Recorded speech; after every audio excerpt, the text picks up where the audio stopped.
Welcome back, ladies and gents. We are back for stage 2 of the 2021 Italian Grand Prix at Monza, and I think now we're actually doing sprint qualifying because a lot of the stuff we did in the first stage was just, typical practice stuff to get up to speed with the track and to give the team data on how the car's performing. So now we have to get an average speed of 145, a little bit quicker than the 230 of stage 1. This is 245 for contour on a wire. So yeah, now we get to push the car a little bit harder to the Scottish chicane down the main straight. But yeah, with Formula 1, it's a bit different to picking Formula E cars in Real Racing 3 because with Formula E cars there's different spec packages, and some cars you can upgrade to a higher PR level than other cars, whereas with Formula 1 I just kind of picked the car I like. So for example, at Silverstone I picked George Russell. He's a Brit. Admittedly there are more, he's not the only Brit on the track, but I just picked him. George is a machine, and yeah, that's pretty much what I do. Like Ferrari, I picked Ferrari for the Italian Grand Prix because you kind of just have to. The Toxies here singing their hearts out. But yeah, that's what I do. So Monaco, I'll probably pick Yall. Barcelona, Carlos. Red Bull Ring, I'll probably pick the Red Bull. So that's what I do. That's why it's a little bit different to Formula E. Formula E is more, you kind of have to pay attention more to the cars you pick. So if you guys wanted to watch that, I already have uploaded a video on my channel about picking different spec packages. I think it is the Berlin Grand Prix, the first stage of the Berlin E-Prix, sorry, not the Grand Prix. But yeah, just staying on with this lap, we're well and truly over the required average speed, which is pretty simple. It is Monza, it's the temple of speed. Yeah, just flew through the Scottish chicane there, which is what I was telling you about, where you can like brake before you get into the chicane and then floor it the entire way through, and the car can handle it. But yeah, I will be uploading a video on how you can gain time at Monza. It's just Real Racing kind of just dropped this update on us out of nowhere, and Monza was already immediately available, which is why I didn't really have the 2.5 mil that I recommend you should normally have prior. But this is what it is. Still gotta make the content, and that is goal 1, stage 2 complete. 8th place. I didn't see anyone else on track, but that's cool too. That's a great base. I have to make it up to P15 in under 4 minutes without going off track, which is pretty simple really, because this track is quite quick. It's like 1 minute 20 seconds. It's under 1 minute 20 seconds to do a lap, so we have to do 2 laps.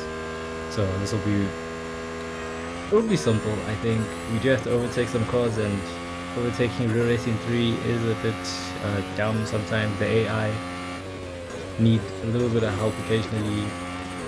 We're approaching Nikita Mazepin, and I thought he was going to go to the inside, but he held up along the outside, and then once he saw I was on the outside, he didn't even give me space to like move back onto the inside. He just kept on squeezing me off the road. Admittedly though, that was my own fault. I shouldn't have really gone there. I should have tried going around the inside, but you live and you learn. Giovinazzi as well completely missed the first part of the Scottish chicane and just messed up my line through it, but we got him out of the second part. And just gonna skip ahead now. Look at how beautiful Monza looks now. See, I don't mind driving here. Admittedly there are a lot of shadows and stuff, but one of the more important one of my braking lines is turn 1, and I can see it while it's like this, whereas in the morning it's so hard to see. You kind of just have to pray and hope. And Ocon, who just overtook, gets back past us, which isn't too comforting to see. We have about a lap to do, and we have 1 minute 30 seconds to go, so yeah, pretty simple. Like I said, we should be able to do it in time. But one thing we haven't done is get P15, and there what you saw I did was just try and push the car too hard out of Parabolica to try and get past Latifi as best possible to get on the accelerator quickly, and I lost the back end by doing that. So it's kind of like I stuffed myself there. I can't really complain too much about that, but yeah, it's annoying. Mazepin, I've learned from my mistake. We didn't even get to the corner together. I went through Roger chicane much quicker then, so I caught him before we even got to Lesmo 1. Out of Lesmo 2, Giovinazzi cuts all the way to the inside so violently, but we already passed him as well. We're miles ahead. Ocon as well, we get past him. And one thing I've noticed is that the car struggled with straight line speed, which is actually kind of cool because the actual real life Ferrari is also a bit of a tractor in the straight line. Like you can see here, I'm drag racing the Williams, and the Williams is pulling away from me. Like, it's just, yeah, this car's terrible in a straight line. Through the corners, I'm very mean, I'm a beast, but Monza isn't really about corners, it's about straight line speed. That's why all the rear wings are super skinny. We have Mick Schumacher next, probably gonna partner Leclerc, unfortunately, very soon. But yeah, just gotta save Carlos in while we can. We're behind Mick. We tried to get past him through Lesmo 2, but he slammed the door on us, fair enough. And then through the Scari chicane, he really messed up my run through there, but we get him on the outside. We're gonna get the move done. Mick's still on our inside, and he's past us. So again, there you can see the car doesn't really have that top end speed that you'd like. We do a kind of under and over on Mick going into the Parabolica, and that is the second goal of stage 2 complete. Pretty simple, really. Yeah, I don't know how I messed it up the first time. It just wasn't as aggressive enough, but we've done it now.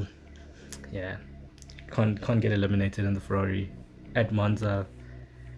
Yeah, now we've got to push up to P10 and watch the wear on my brakes, finishing under 3:45 without going off track. So let's do this. These the ones where it says you have to watch your brake wear, don't really get too concerned about that because it's not that deep. You know, like, yes, when you will brake, it's going to go down, but now you can see I'm accelerating again and it's back up to 100%, so it is gonna go down when you brake, but it's gonna go right back up when you lift off, so you don't have to worry about it. I've personally never seen it go below 80 or 70% in the brake wear, so that's too fine. All you really need to worry about is the time that you need to finish it in, or if you need to overtake certain amounts of cars. With Daniel Ricciardo, outbroke him into the Scari chicane, which, I mean, that's just impossible. With Daniel Ricciardo, he's missed the last of the late breakers, but yeah, pretty simply got past him there. But yeah, look at how beautiful the track looks. I wish real racing could just add weather and and that's it. Got distracted by the beautiful sunset happening and I went off. I was sightseeing. But yeah, like I was saying, I want weather, just something to spice it up, you know. So if you could just be driving and then all of a sudden it starts raining, the visibility is down, the car's not as grippy, you know, it's more slippy, just all that, just to make it a little bit more difficult. That would be amazing. Through Lesmo 1, that was very aggressive. The curve could have spat me out a little bit there. Daniel Ricciardo, ooh, through Lesmo 2, we almost wiped out the right hand side of our front wing, but we got past him, akin to what we did before where we failed the first goal.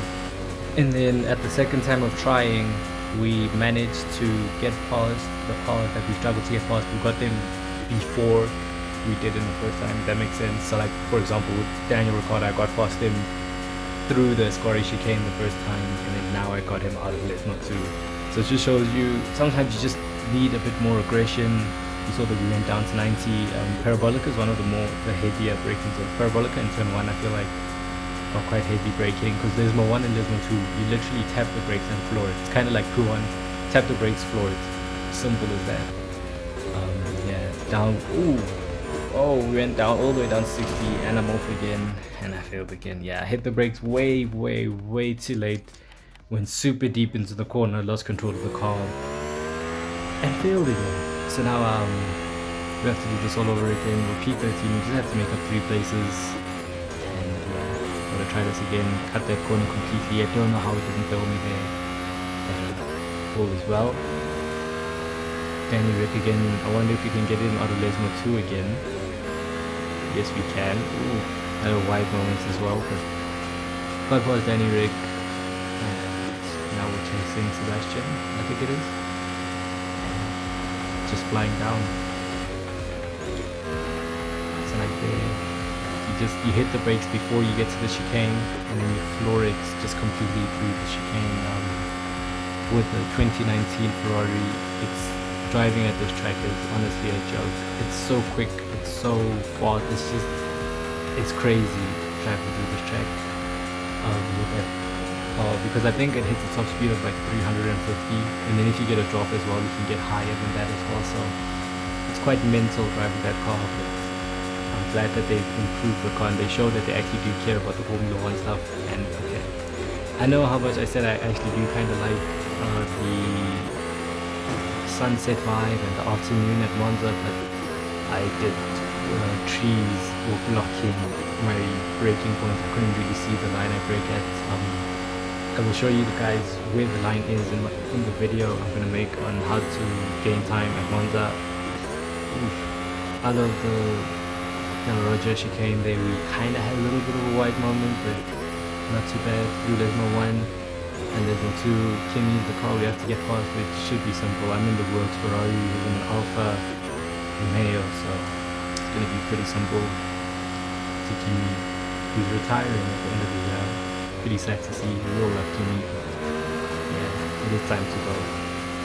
Get past Kimi, out of the final parts of the Scottish chicane, and now it's just about setting lap time. Just complete the next lap in under what's left, under a minute 30. Pretty simple, really. Not too hard, just absolutely go for it and fly. You'll be able to do it. But yeah, we caught up to the back of George with like less than a second to spare, so it wasn't as easy as I thought it was going to be. But hey, all is well. That's being a Formula 1 driver. It's doing everything in milliseconds, not in tons of seconds. We have done stage 3. We've done gold 3 of stage 2. We're in the top 10, which is what you love to see, and now we have to qualify in under 2 minutes, and we have to hit 290 kilometers an hour 15 times without going off track. That's a bit of a joke, and we have upgrades to do. Even with these upgrades, spending whatever amounts of money, that's a joke. It's a joke of a thing. We have to do it 15 times around Monza. That's dumb. It's stupid. Like, what? But whatever, it is what it is. You gotta do it to get the car. So let's just see how much all these upgrades cost. These upgrades just might be the most expensive I've ever done in Real Racing 3. This is completely mad. Admittedly, one of the pods was done after just one upgrade. One of the steps was done, but the total we spent was 700,000, 766,000. I can't count. 766,000 Motorsport Dollars on a stage. This is stage 2, and we spent almost $1 million. Yeah, I'm not sure I'm gonna be able to complete this. I only had 2.1 million in the first place, so we're kind of a bit in the red zone. We weren't breaking even, which I honestly thought I might have had enough. I really should have grinded a little bit more, but yeah, I think I found the meta is just hit the top speed, get it to count as 1, and lift off, do it again, lift off, do it again, because 15 times is actually just a joke. Like, I don't know what the developers were thinking. They like to make these outlandish and stupidly hard challenges occasionally, which is like, okay, you're making the game harder, but you're not making it harder in the way we'd like. I want harder racing, not just harder goals. These goals are kind of boring most of the time. I'd rather have harder wheel-to-wheel action where it's like, I'm not sure if I'm going to beat the car ahead because you just have more pace. And yeah, I just skipped ahead because literally all I would do is get to that top speed, lift off, accelerate, lift off, accelerate. It's like I was in traffic doing like 300 kilometers an hour. So there it is, we completed the last goal of stage 2. We had to spend we spent the 750,000 Motorsport Dollars. I only had 2 million to start off with, so it's not looking great. It isn't looking great. We got a bonus 2,000 Motorsport Dollars. We're gonna get a bonus 2,000 Racing Dollars as well, but Racing Dollars don't really help us in these events, so it's kind of unfortunate. They should have like a little system where you can convert your Racing Dollars to Motorsport Dollars if you need a little bit extra, but they won't do that because they want you to spend money if you don't have enough, because it is EA, don't forget that. But yeah, thanks you guys for watching. I will catch you guys in the next one for Free Practice 2.